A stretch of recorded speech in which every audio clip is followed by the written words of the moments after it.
So here we are, back for the update. I don't see a light over here, but update on the HVAC is I'm gonna set up the gas line, if I didn't say in a previous video. The gas valve for this unit is on the left side. Dumb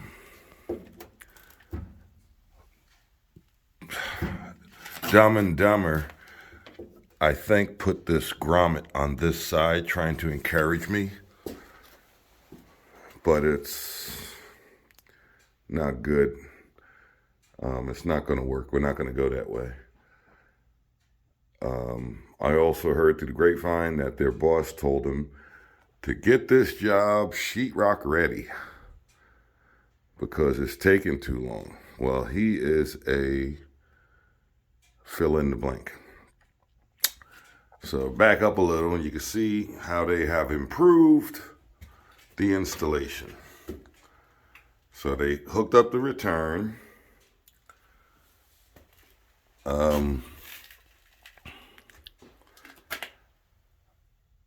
one thing I gotta say, and like I said, I wanna beat these guys up, but you make your own determination.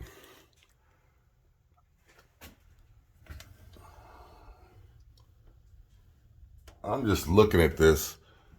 Usually when I do tin knocking, and that's what we call it, the state we're in, and I'm not sure of all the states in the union, but the reason HVAC had to be licensed, there were a couple of reasons. The first, I believe, is money, greed. You take that for what you want and fill in the blank on that one. The second thing was master plumbers usually have a wide skill set, meaning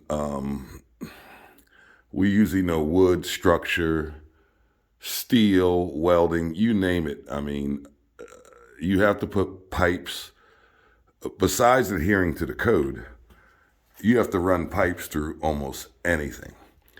And as I said before, we do residential, commercial, and industrial.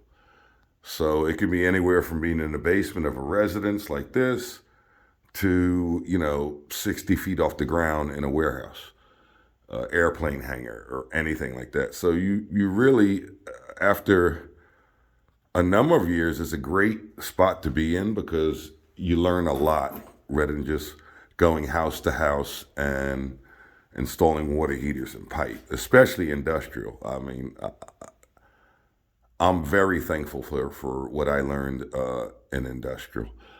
And then it's a great, it's a great scope. It's just so wide. So saying that to say this, all the HVAC or tin knocking that I've ever done, this is a new thing now with this cement that they're doing. And it's fine to me if the metal is square and everything's tight. I wouldn't imagine you need very much of the cement, but it kind of reminds me of when PVC came out onto the market. It reminds me of when PEX came out onto the market. And you other master plumbers know what I'm talking about. It reminds me when SharkBite came out on the market. And again, I'm not knocking or promoting any of these products, but my feeling was the guys who were coming along to learn the trade from the older guys kind of lost out.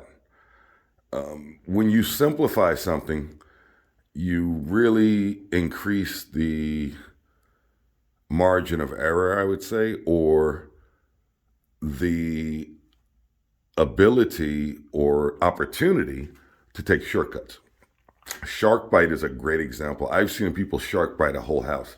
Now, it might work in the Caribbean, but when you have to explain to someone that you can't SharkBite in an area that drops to 20 below, there's a disconnect there. There's something wrong.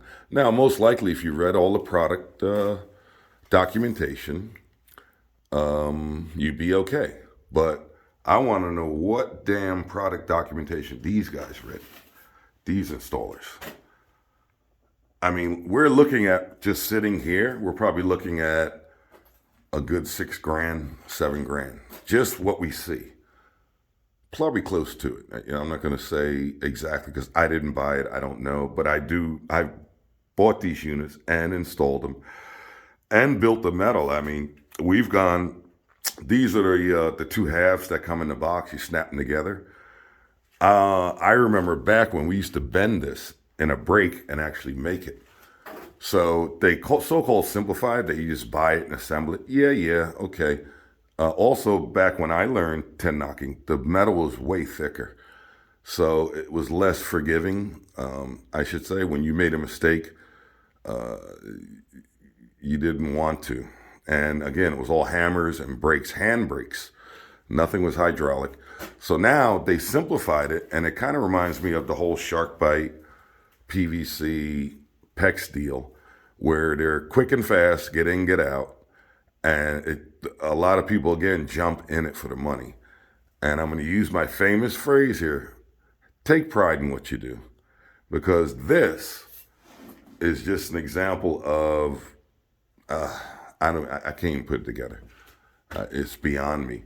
Now, the one thing I noticed that I read the spec for this job, for the Estime, there's supposed to be a humidifier in this operation. Now, if they cap the two front, this is the push and this is the return.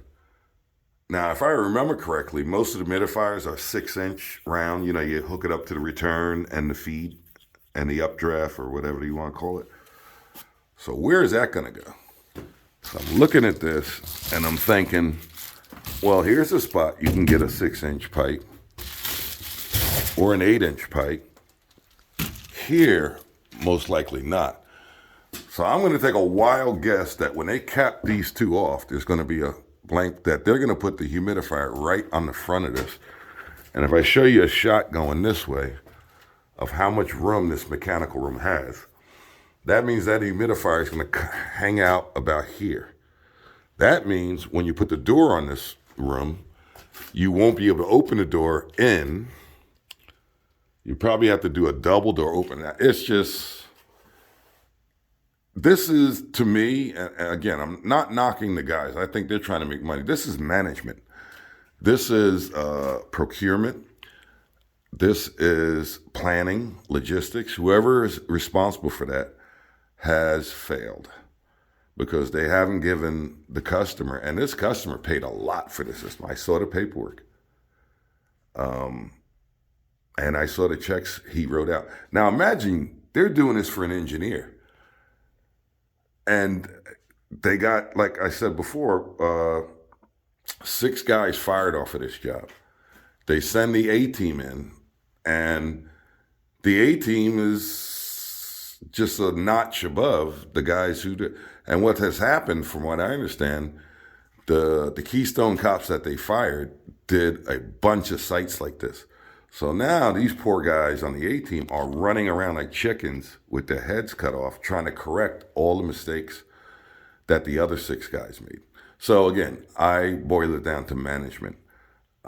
Personally, I would never let my company get this far.